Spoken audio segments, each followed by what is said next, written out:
Should I start with you, Sabrina? I suppose so. Okay. So I'm Sabrina Hughes. I have been in the business 3 years in September. So I'm still kind of new. A lot of I do open houses a lot, and then my sphere, I really just kind of connect with people. I do a lot of like volunteering with my kids' stuff and networking. So a lot of my business is just like people that I've made relationships with along the past few years. And I've actually only lived here 6 years, so it's pretty good that you keep, just build your relationships. That's your most important thing. Okay. Tim? My name is Tim Moyers, and I've been doing this for a little over a year now, and I would say 90% of my business comes from open houses. Very good. Short and to the point. Yeah. Scott? I'm Scott Ramella, and this is year 4 here at Keller Williams Seminole, about 2 years. And the majority of my business started with open houses because as an individual agent, I didn't have listings to start with. So I did open houses back to back for a very long time and basically built my business on it. It's a great way to find and start business. So. Tim? It depends if I advertise for that open house. If I do some Facebook ads, and typically budget maybe $25, and I'll do that maybe a day or two before and run that only if I'm farming that specific area. So if the open house that I'm doing is not in the area that I want to farm, I typically won't do Facebook ads for that. So That's it? yeah. Facebook ad? Okay. Scott? If I'm doing an open house for my listing, then it's kind of incorporated in all the listing marketing, the just listed, the just sold card, the just listed cards, spending money on some Facebook advertising depending on the price point, about $50 roughly. I mean, not much. Brokers Open is another type of open house we do. We spend about $75, and we usually offset that cost through sponsorship. So that's even though this is an open house forum, we consider Brokers Open as part of the open house process. So that's we spend a little bit more money on that. But it's more about the time than it is about the dollars that you spend. Whether that's circle prospecting or door knocking around the listing, those are the things that make the open house more effective. I have a question. Sure. The MLS you have over here, is there a section where you can put in there open house that then generates to Zillow and everywhere all over the world? Okay. Yeah, absolutely. Okay. And you also, when you post your open houses, you do want to go ahead and make sure those get syndicated. If depending on, and previously with Zillow, as an example, anything that comes through the MLS will typically wash over that and change it. But we still go out there and make the change just to make sure it's out there sooner rather than later.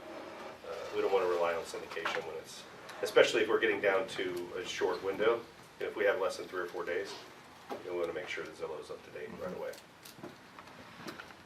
And Go ahead. I was just going to say, and things like that, and Craigslist is another. Those things don't cost you anything, but it's activity based, so it's more time than money. So as you do those posts on Facebook, and if you do free ads or if you do Craigslist postings, or we try to get out there as many ways as possible. Do we want to jump to question number 4 since we've kind of touched on it, about how you market the open house? Scott, since you've kind of already gone, is there anything else you want to add to marketing? Signs, lots of signs, 100%. branded signs, because people will start to see your signs out in the world and start associating your name with real estate. It gets you in there. You become a default name when they think real estate. They start thinking about you. 15 to 25 signs, depending on where it's at and how much it'll bear. On the beach, you do 15, 25 signs, they're going to take you away in cuffs. But if you're inland somewhere, hit every major intersection that you can within close proximity and try to bring people in as much as possible. Get them out there first thing in the morning with 1 to 4 or 1 to 3 or whatever your time frame is. Or if you're really mean, you just put a rider on your sign and open house signs everywhere, and then people have to drive all the way to the house to realize, oh, it's not till 1 o'clock. Tim? I do a lot of them on the beaches, and so, and Scott's right. They'll take your signs or call you or harass you or chase you. I've been chased once, but I got followed back to the town. yeah, the trick with that is, when I'm doing it on the beaches, I'll typically put the signs out maybe just an hour or 45 minutes before, you know, as close to the open house as possible. Then they're not out there long, and by the time somebody calls or complains about them, you know, of course you pick them up right after your open house. They've only been out there for 3 hours or so, and so it's not going to be as big of a problem.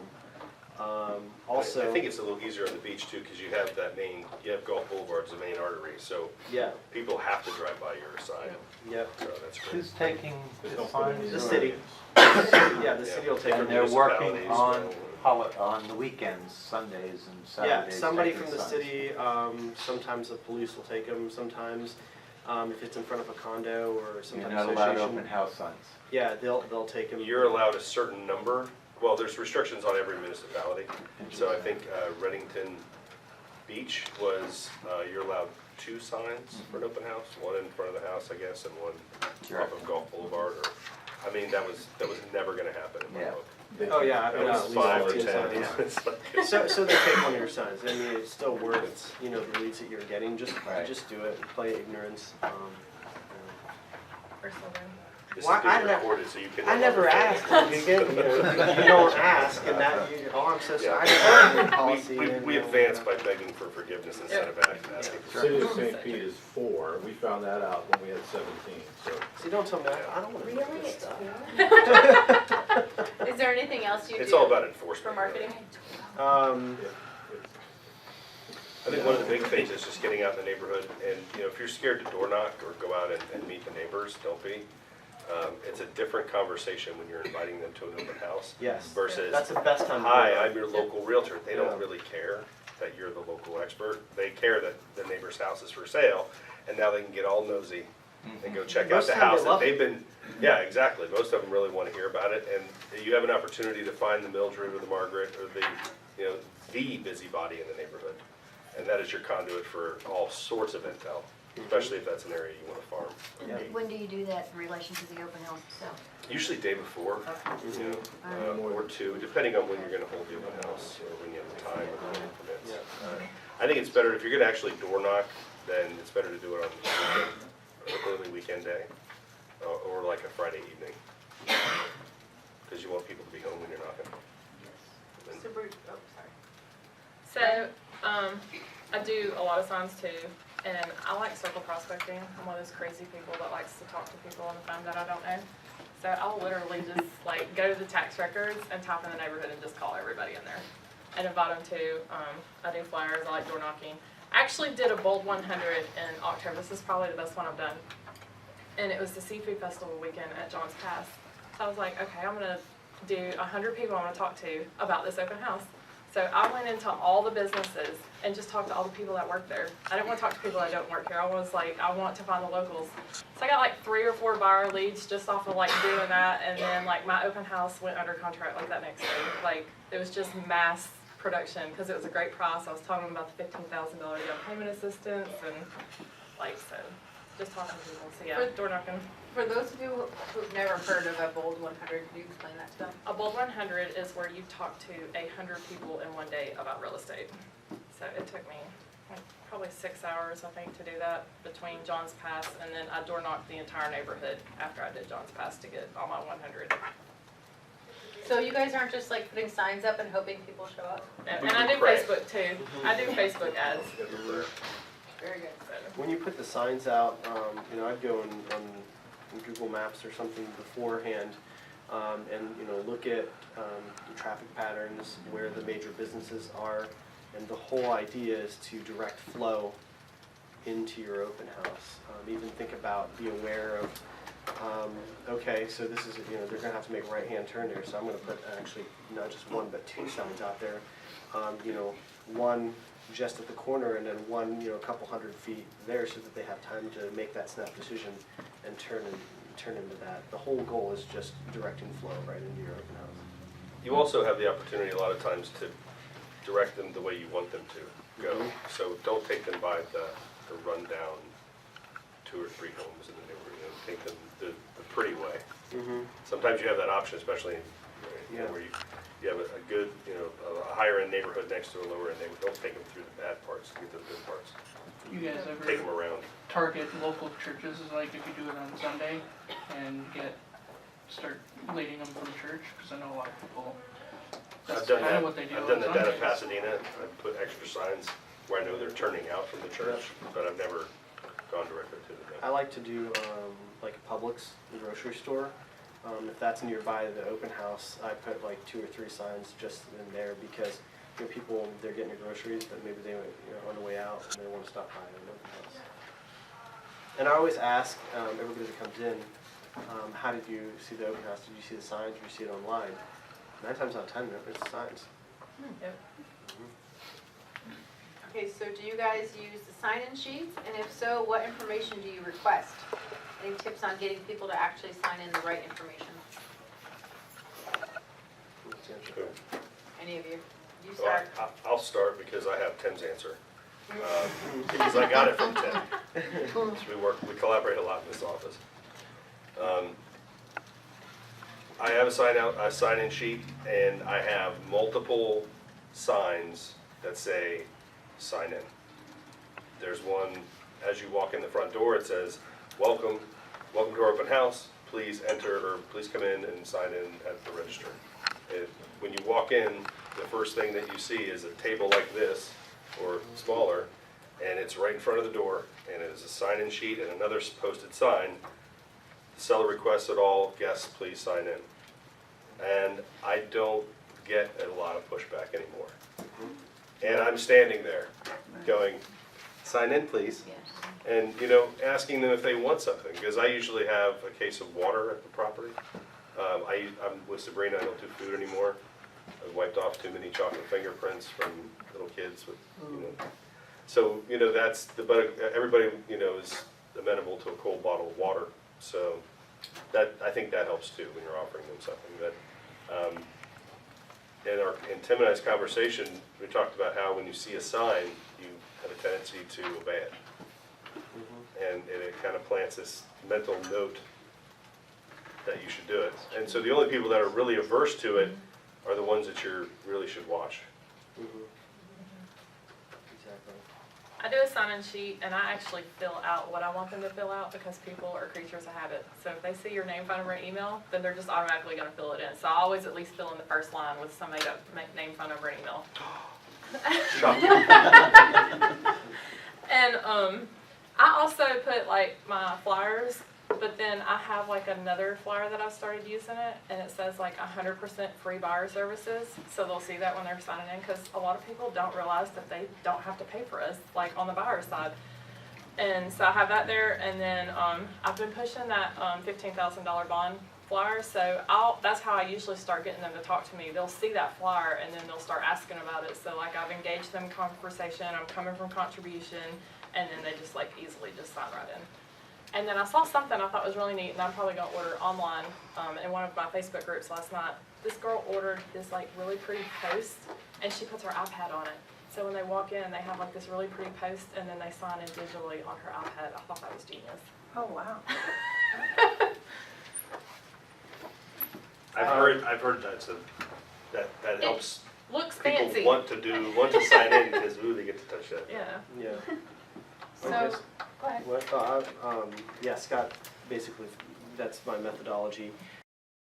And start engaging them in conversation while they're signing in, because then it becomes an automatic function. I've noticed that if I just wait for them to sign in, they'll think about, well, do I want to put my email or do I want to? If you start engaging them in conversation while they're doing it, they'll just automatically, and they'll fill out everything. They'll put out, oh, I'm going to buy in 6 months and this and this and this. And I have all this information there. And I didn't even ask them, oh, what, because I started the conversation. And they're focused on that conversation with me. How did you hear about the open house? So you guys driving around looking at homes today? Oh, yeah. And they'll do it every time. And you'll get, 70% of the people will sign in and give you good information that way. It absolutely works. And then I have a big A-frame sign. I just want to say something real quick. You should all be writing that down, because engaging them in conversation, asking them questions, not telling them about the house, not telling them about the neighborhood, not telling them about you, asking them questions, they're going to think about that versus signing in. and you're never gonna have a problem having somebody sign it again. What you need to know is that this open house, you're not there to sell them that house. That's irrelevant. The marketing is gonna sell the house. The MLS is gonna sell the house, you know, the other agent is gonna sell the house. You're there, the sale there for you is to get an opportunity to be their buyer's agent or listing agent, you know, if they're looking to also sell their house. So the conversation should be tailored around that. You know, I'll lead in with a question. So have you guys been looking on the beaches very long, or have you been looking, you know, wherever that is very long? And, oh no, actually, yeah, we've been looking, okay, so when do you play, and you start that conversation, just getting little nuggets of information as you go along and tailor your conversation as you get all those little nuggets of information from them. Know the inventory around the property, that's absolutely, don't just print it out, that helps. But know at least 4 properties that are comparable to that house that are within the area, because they said, oh, you know, if you can tell that they're not really into that house that you're looking for, I said, actually, there are 3 other properties that are similar to this that I think you might like. And if you're able to rattle out information about it, like, oh, you really know this area, and then you have them. Yep, know it like you live there, like Mhm. you would your own neighborhood. Yep. Also, in the conversation that I have with them, I asked them, you know, would you like another set of eyes? What I can do for you, if these properties aren't something that you like, I said, what I can do for you, I know the area very well, and I think I have a good idea of what you're looking for. If you want, I can send you a few other properties that I think you really might be interested in. Oh yeah, okay. So then you send that to them, and I always promise them, people hate being on an automatic drip or something like that, and they're almost always unsubscribed. And I tell them, I'm not going to put you, unless you want, I'm not going to put you in any automated system. Everything that I send you is from me that I've handpicked for you based on our conversation of what we had. Now, Tim, are you using the concierge setting on MLS for that? Yes. Yeah. Do you want to explain what that is? Yeah, so concierge, you can set up on the MLS like a whole map area. So you know that these people are looking for, you know, 3-bedroom on the beach with a boat dock, and they want it has to be a 2-story, it can't be a 1-story.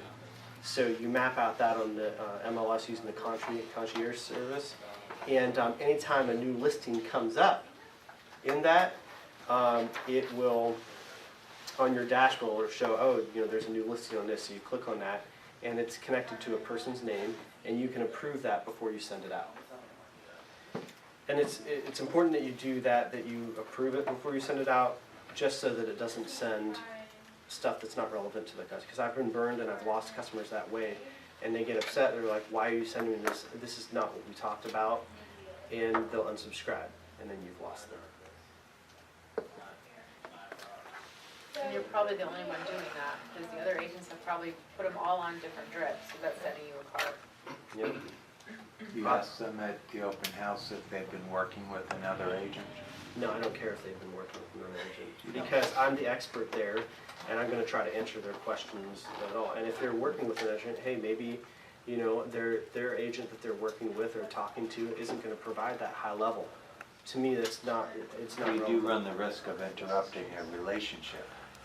Well, then that other Business agent wasn't relationship. doing their job, Okay. servicing. If they're engaging me there, and they're asking me these questions, then the other agent's not doing The their way job. I handle it is and I'm a real estate broker for 20 years. I've sold more homes than any other human in Brevard County, almost 1,600 at this point in 20 years.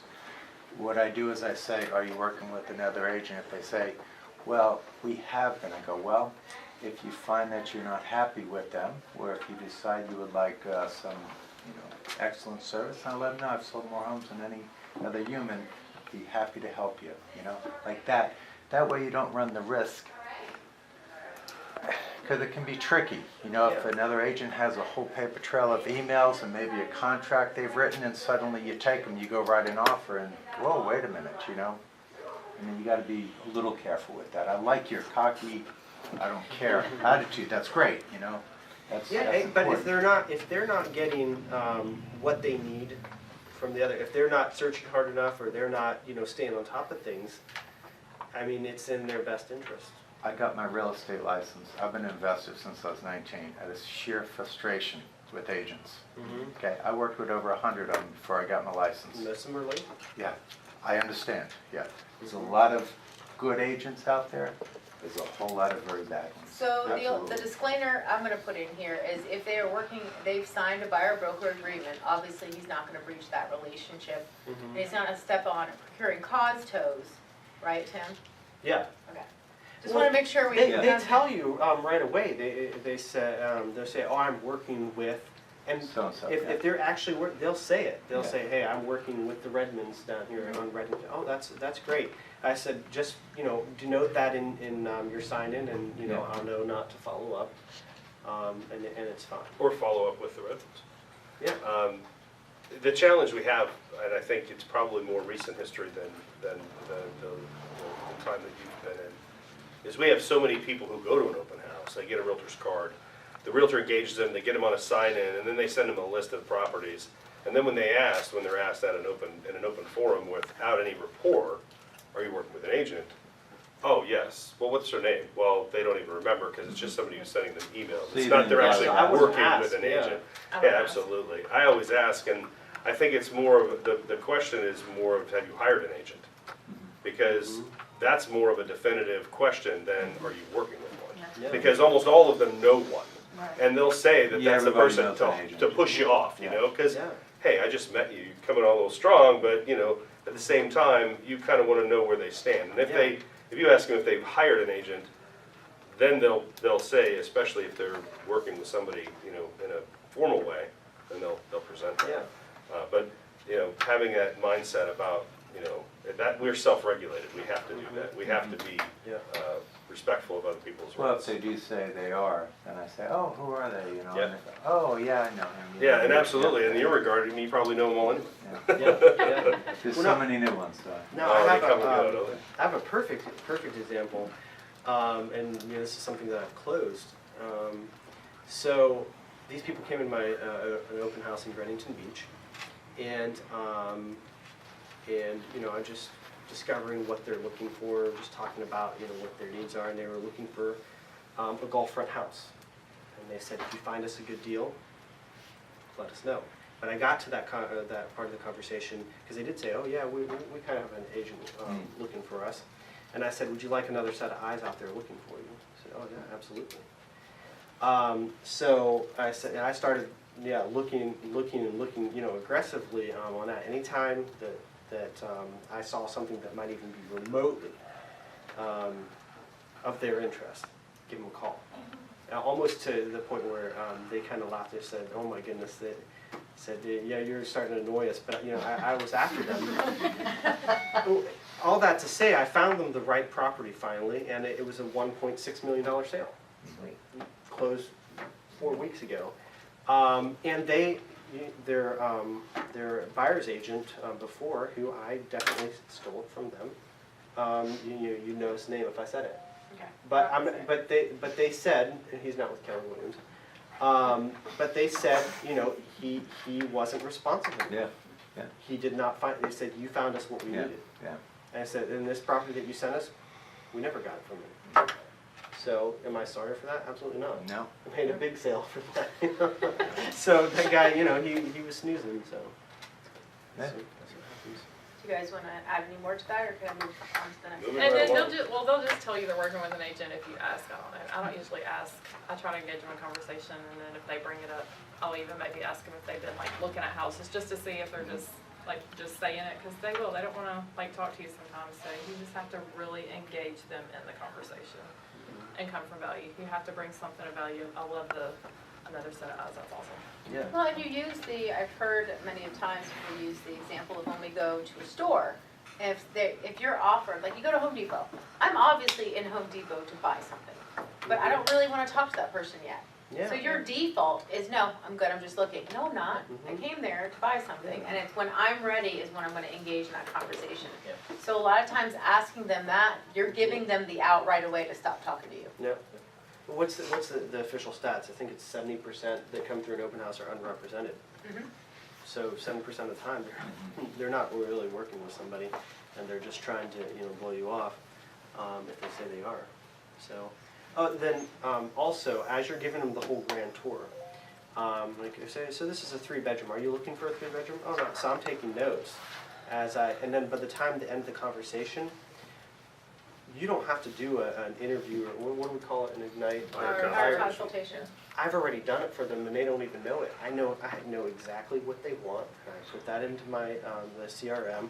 And so I said, at the end of it, I said, I have a really good idea of what you're looking for, and I already have a few properties in mind. I'll rattle them off. I said, if you'd like, I'd love to send you these properties and some others that we would love that. And I said, and if you want to look at them, we can set that up, and I can do that for you. If they didn't sign in, that's a great hook at the very end, where you say that you can get their email address at the end where Or verify it. Or verify it.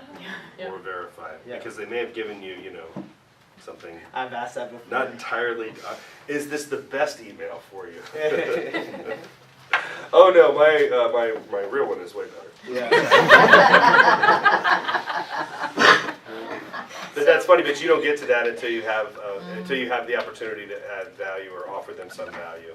And you don't know what to add or what to offer until you've had the conversation and built rapport, so, that's all really good.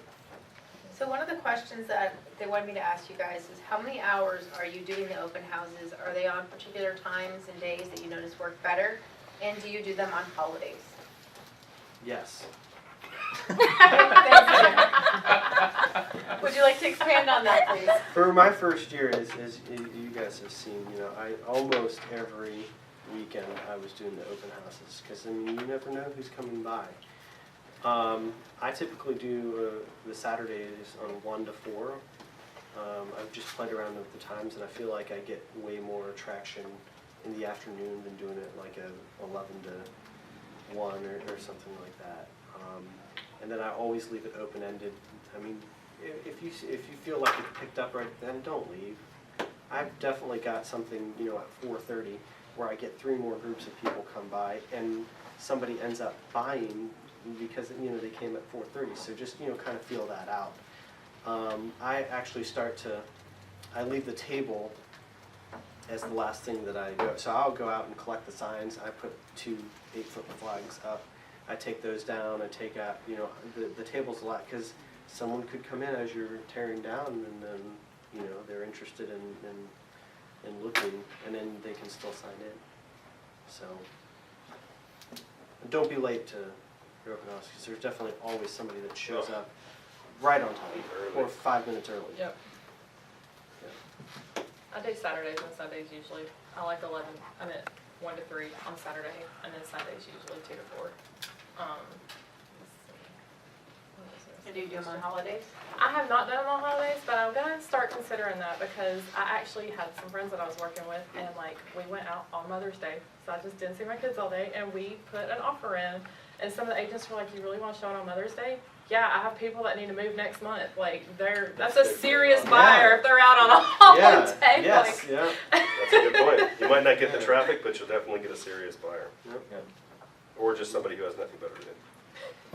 And that's my comment on holiday open houses. It really depends on the holiday. Father's Day and Mother's Day, not so much. Memorial Day, Labor Day, Groundhog's Day, sure. Thanksgiving, because it's usually on a Thursday, right? So you do it on that. I did it on Friday and Saturday. Definitely banking around holidays is good, especially Yeah. the majors, because people are off during those time periods. Yeah. And that's when most people work and they can't go to these open houses, and they take their weekends to do relaxing things. Yeah. Stressful home buying. And we is live in a not as well. vacation area. The people are in here visiting family. Yep. And they're looking for something to do. So yeah, you should definitely make yourself available. I'm of the same mindset, Saturday, Sunday, 1 to 4. I like to keep the same time, Yeah. because my signs say today, 1 to 4. Mhm. So that way when I put them out, Yeah. it's the same time of day. Yeah, Sunday is It's a little better. challenging when they don't say that, or they do, and it's 11 to 2. They get confused. People get confused pretty easy. But yeah, Sunday, later in Sunday is good, because I think, myself included, a lot of people still go to church. Mhm. And so if you're doing it at 11 to 1, you're missing all that prime church traffic, so you should be doing it at, 1 to 4 or 2 to 4 or something like that. Because, they've, after church and they go to lunch, I mean, as they're driving home, and I've had that, they were like, oh yeah, we were just coming from lunch after church and we just decided to stop by. Definitely have that conversation. And be flexible on your time too, because like Tim said, you might have a string of people, usually you do, at the last minute. And I usually time block an hour before, an hour after, just to get ready and just to wrap up. And that's the best time to do your follow-ups. So whatever you do to follow up, is that a good segue? That's a great segue, thank you. So that gives you the opportunity to do immediate follow-up for that stuff that you need to do. So if you put them in a CRM, which I highly recommend, or you write handwritten notes, which I also recommend, that's an opportunity to do it then when it's fresh in your head, and it gets out the next day, and then they're impressed by your responsiveness. And then I always try to follow up the next day or the next week with a phone call if I've gotten their information. Are you receiving their addresses on the sign-in sheet, or are you just straight stalking? Well, yes. Yeah, I'm gonna get creepy all over you, especially if you give me an address. It's very simple. Yep. You just look in the county tax record for their last name, and you can usually extrapolate all of it by, oh yeah, they were with Laura, and that's the wife on the deed. I mean, you can figure out a lot in a few minutes, just to kind of understand where they're coming from, and usually I've had a conversation. I didn't say this on the sign-in sheets because I wasn't thinking of it. I was really thinking more of the sign-in, but I use a matrix that I include with the sign-in. So I have the sign-ins numbered, and then I use a separate sheet for my notes. Yes, I do the same thing. I do. Did I get that from you? See, I say it like I did it, like I made it up. I got it from my RD All Scott's department. ideas are mine. Only the good ones. And that way, I'm taking notes, and I have a way to reference it. I used to try to write on the sign-in sheet, and then someone else would walk in, and then I'd be like, oh, here. And they'd be looking at, oh, Barb's got 3 kids. And No, yeah. it didn't That's work why I out, bought so. this. You just carry this around with you. Yeah, don't use a clipboard. Isn't that another? Yeah, Tim, no, isn't it? no, That was a no, Tim. no. Yeah, that was a clipboard. This is good. I mean, Unless you're gonna have one of like those orange consultant. vests, then you can have With a that. nice pen. With a nice pen.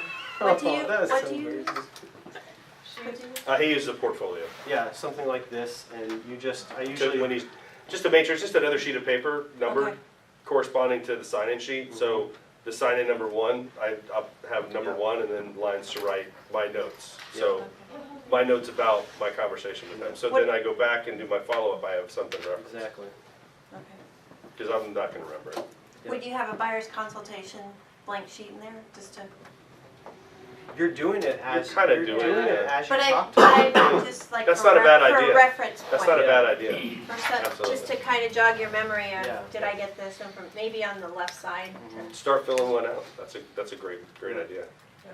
Yeah. And that starts the file for that buyer.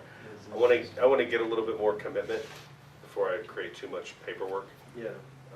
Okay. But that at least understood. gives me a basis for follow-up. But I know you like forms, so. Tim, I what should do be you more do to follow up on those who've registered? Usually, best case scenario, it just depends if I have anything going on after that. I like to send them an email that evening. Thanks for stopping by my open house. Kind of gauge your conversations. If somebody looks like they're looking immediately, or we're in town for a week, do your homework that night.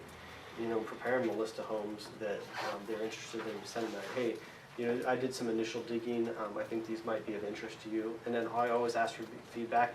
In order for me to help tailor my search better for you, if there's something that I missed or you don't like what I'm sending you, please tell me. I will not get offended by this. It just helps me serve you better.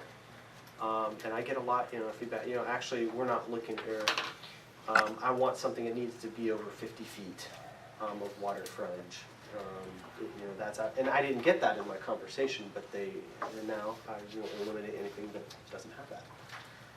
So, if they're not like right away, usually by Monday or Tuesday, Wednesday at the latest, you follow up with them, just depending on your schedule. I know, sometimes it's not realistic because you're doing showings on Sunday or something like that.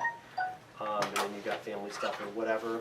So, you know, as long as you follow up by Wednesday at the latest, you should probably be okay. So Brandon, do you do anything different? No, I'll usually send them an email and I always follow up usually the next day. I'll call them the next day and then just gauge it like you said, based on how immediate they are. They're not immediate, you just every couple of weeks or something, but if they're pretty serious, I mean, I'll call, if they're real serious, I'll call them as soon as I leave here. And just clear the rest of my day. Yeah. Cause you get those people. Done that, Yeah, definitely. I've shown right after an open house, yeah. Oh, yeah. Oh, yeah. Took a listing right after this. So let me ask you, when you first got started and you didn't have your own listings, did you strategically find listings to do, or do you just, whoever gave you open house, you did it? Strategically, you pick where you want to farm. Now, of course, you know, if you can't find where you want to farm, then yeah, you take whatever you can get.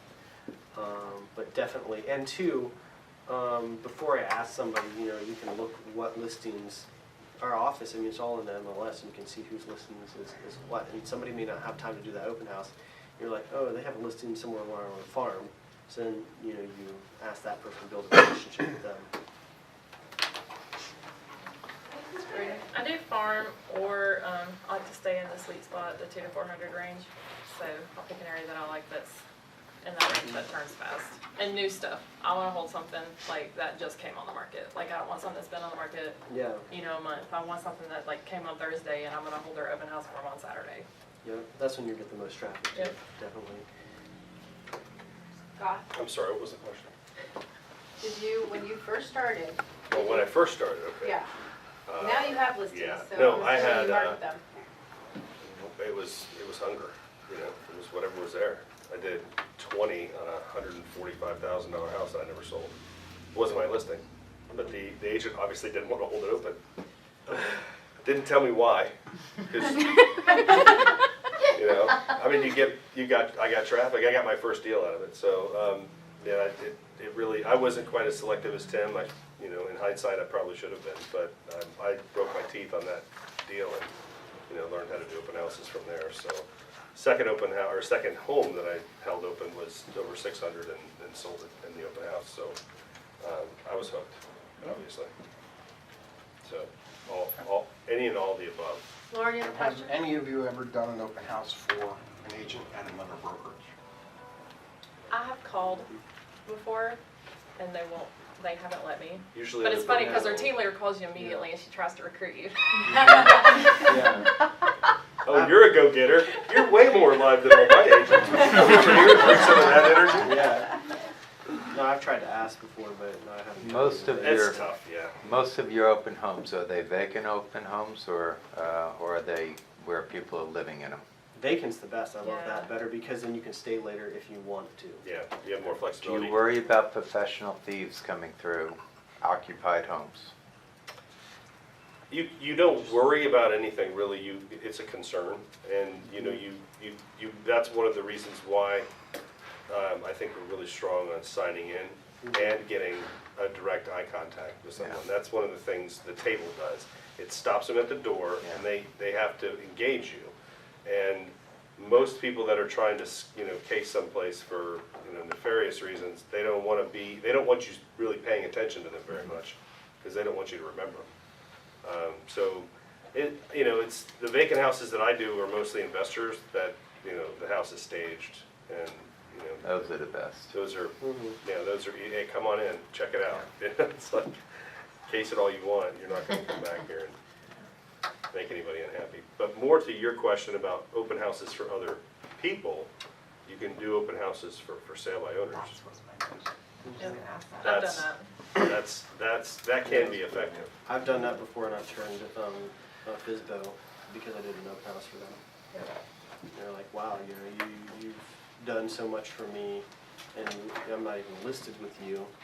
A couple weeks later, hey, you know what, this is not working out, why don't you just list it? Chase went with me on that appointment. We walked in there like, where do we sign? It's like, okay, yeah, here you go, here's the form. And I came ready to do my presentation. Nope, didn't need to.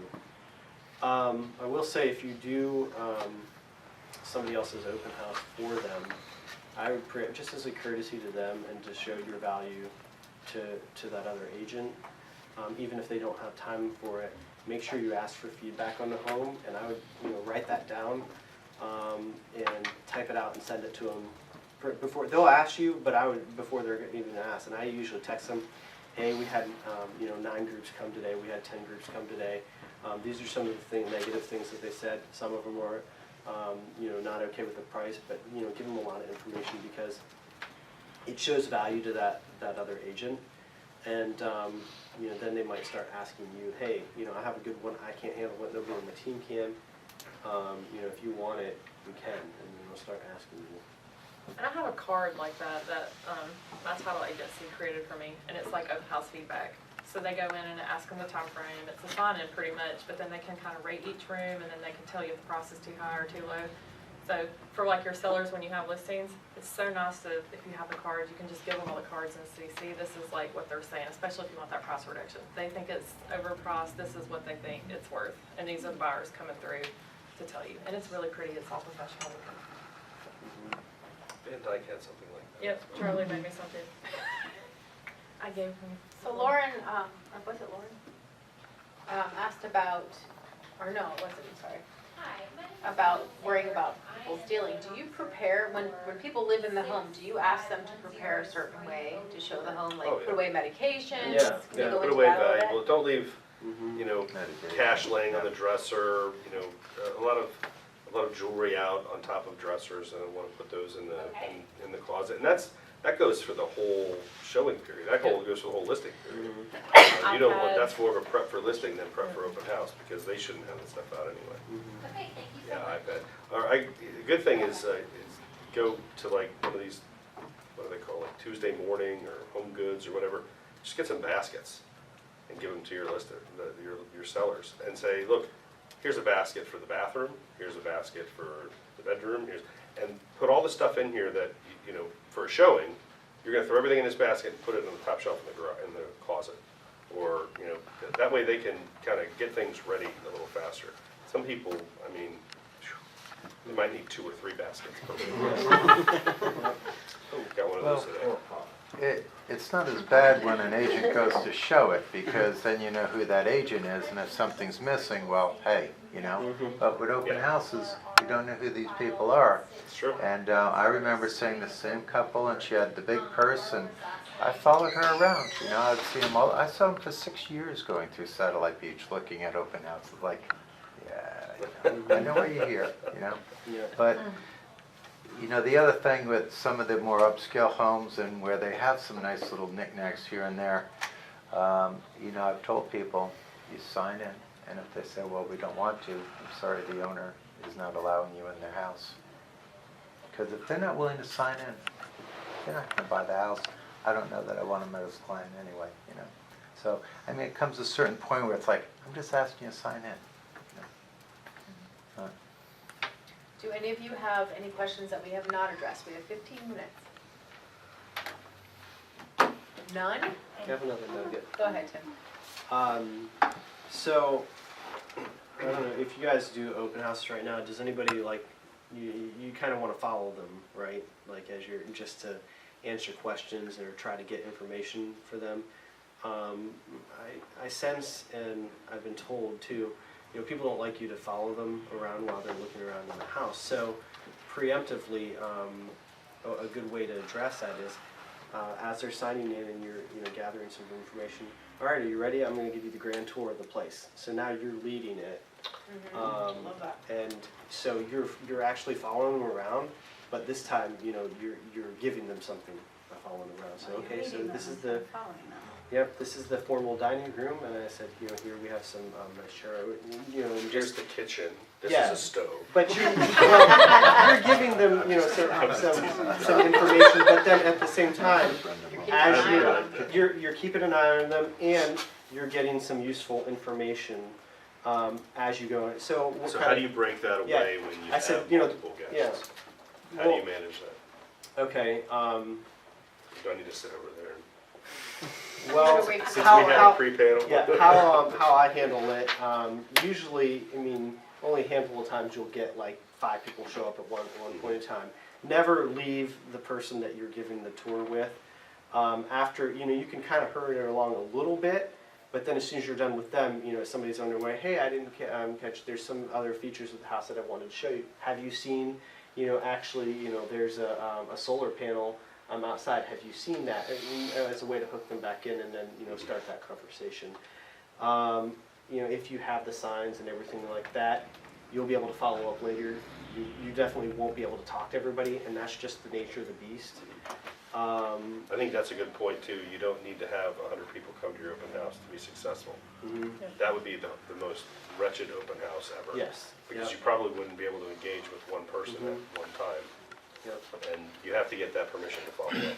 I've actually, at busy houses, people that were super interested stand there and wait for me to be done Yeah. with the client. Yeah. And those people are serious, so it's, It's a good point. Yeah. Yeah. But if they all come at the same time, you can, do the tour, or if they come in, I said, oh, hey, I'm giving them a grand tour, you wanna come with me, and then we'll just go to the other rooms. Yeah, the next tour as you're- starts in 5 minutes, guys. Yeah, and Chuck, Please assemble over yeah. here. But as you're giving that tour, you're gathering information about what they would want. So you say, I show them the kitchen. So here, we have a gas stove. Do you guys like gas stoves? You're trying to get an idea of what they're looking for, even in each room. And so you have way more information that you don't even need to do a needs analysis or anything like that, because you have it all just from in your questions and engaging with them. And they didn't even know that you had, you did a needs analysis with them. You're like, how do they know exactly what they want? It's for it. and then Tour. a while ago, we were talking about selling propositions, and I know, Scott, you were big on asked me about my off-market property list. Sure. I know you were doing that, and you were thinking about doing that. Yeah, Has that gone I have a sign that's in, I put up, I use these 8x11 acrylic folding signs that stand up on tables, and one of them says, are you interested in investing? Ask for your free copy of the Millionaire Real Estate Investor. Another one says, ask me about my off-market property book. The reason that I do that is because a lot of times these agents or these people, these guests will say they're working with an agent, but they don't know what that means. They don't even know what we have to offer. So I create things that make there's some unique value. The off-market property book is a list of for sale by owners, expired, withdrawals, recently leased or 12-year-old or 12-month-old leased properties, things that might be something that can be brought to market. And it's not really a book, it's something that I put together for a client. So it depends on where you want to live and what kind of home you're looking for, what kind of condo. But it gets that engagement process started. And no one else is saying these things to them, and no one else is, and that's another hook is your agent willing to, put together an off-market property book for you? Yeah, I haven't implemented that yet. I usually There's will all send kind of great something ideas. if I talk to them and I have an idea and I know that there's one. Like I'll send them a FISBO or I'll tell them, hey, there's this property that's not on the market. Or when someone's pitching something in the office, so I keep those like top of mind, but I haven't made the book yet. Well, I also use those comments like you just said. One of the things that realtors do is they pitch their listings, but they also pitch buyers' wants and needs. So we have an opportunity, usually 2 to 3 times a week, to stand up in a room full of other agents, 30, 40, 50 agents at a time, and say, I have a buyer and they need this. And what I do is I translate that to the potential buyer client as, if I'm working with you, I'm out there looking for a property for you. So I'm gonna stand up in front of other realtors and they're gonna have property, because what happens is, let me back up a little bit. I preface all that conversation with, have you been looking on the market and tried to go see something and it's sold? Because everybody's having that same experience. And I say, well, when I work with a buyer, I go out and look for the property because I want to find it before it comes to the MLS, and this is how I do it. And then they go, oh. And if they're working with somebody and they haven't had that kind of a conversation, Yeah. they don't really know what exceptional value is in our business. So they're just getting run-of-the-mill value, and then they realize, oh my gosh, there's somebody that's proactively looking for me versus just sending me XYZ out of the MLS. And the concierge part of that is even another value add that you can include and say, I'm not just going to send you everything that hits the MLS that fits your basic criteria. I'm going to take a look at it. I'm going to validate the area, I'm gonna validate the property based on what you've already shared with me that you want in a home. So, if you don't get enough questions out about the person where they're giving you information, you don't have the rapport to share at that level. So you have to kind of break that ice and get them to share, then, you know, share your value proposition without being pitchy or salesman. Do you have a question? So, let's go to safety for a minute, and I know maybe two of you aren't really too concerned about that, Yeah, it'd be fine. but, I think that's, I mean, so Tim, I know you're really worried, Sabrina and Scott aren't, but, no, when you guys do you have like a safety, or Sabrina, do you have, because I know when I did it, I always had like a safe word with somebody who Oh, knew yeah. where I was at, so do you have anything like Yes, that? my husband, I will call him, and I actually got that creepy text at my last open house that I did. oh, I'm so sorry, that's my burner phone. I didn't know that was you. Crazy.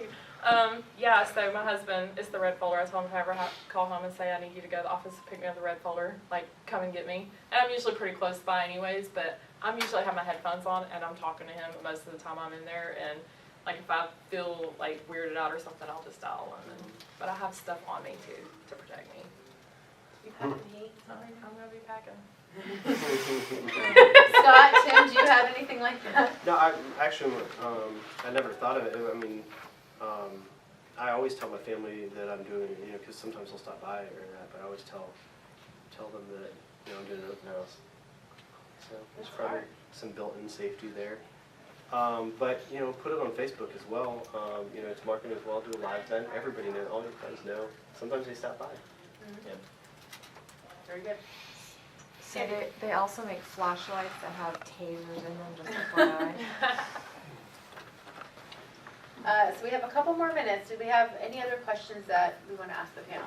Can we go back to when you don't have your own listings, such as myself, and, you know, to find those of you who can't do your open houses or would like other people? I know I found one, it was too late for last weekend, that I saw it, you know, on the support page that's, you know, I can't remember his name, Rich maybe, posted, but, So you can have we access let- to the MLS? yes.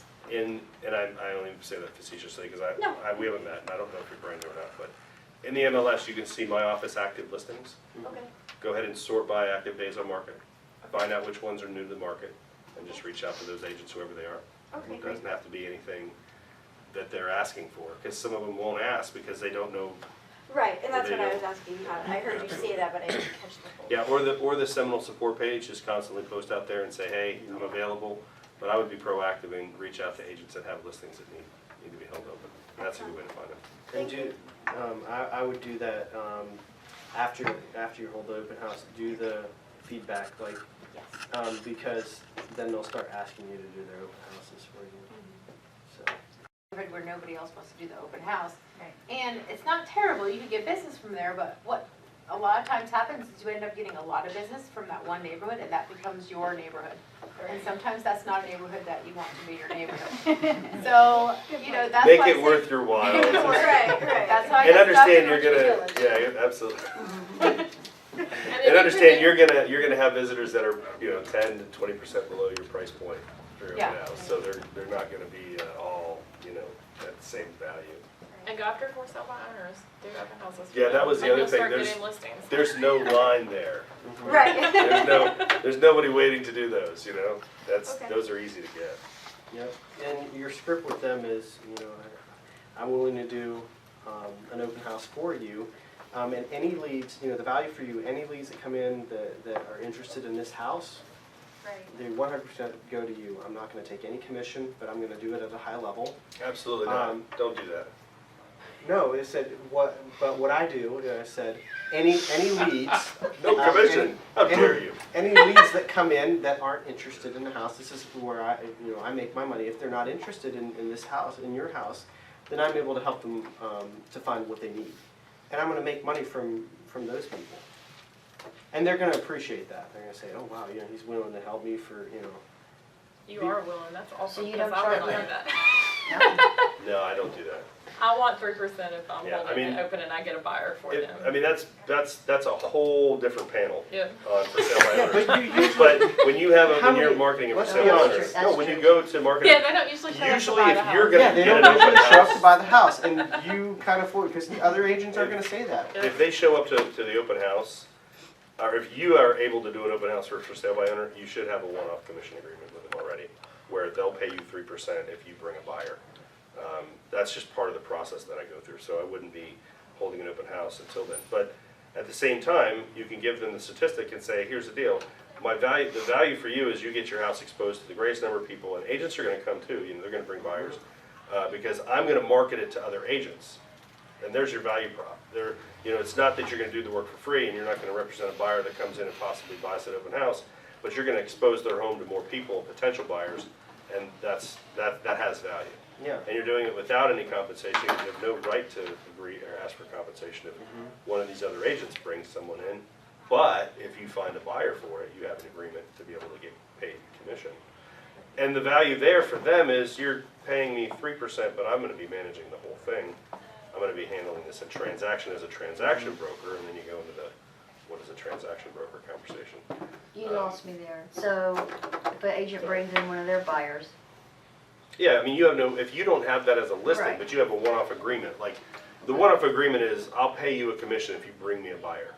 I'm not gonna list my house with you, but if you bring me a buyer, I'll pay you a commission. That's like the first step.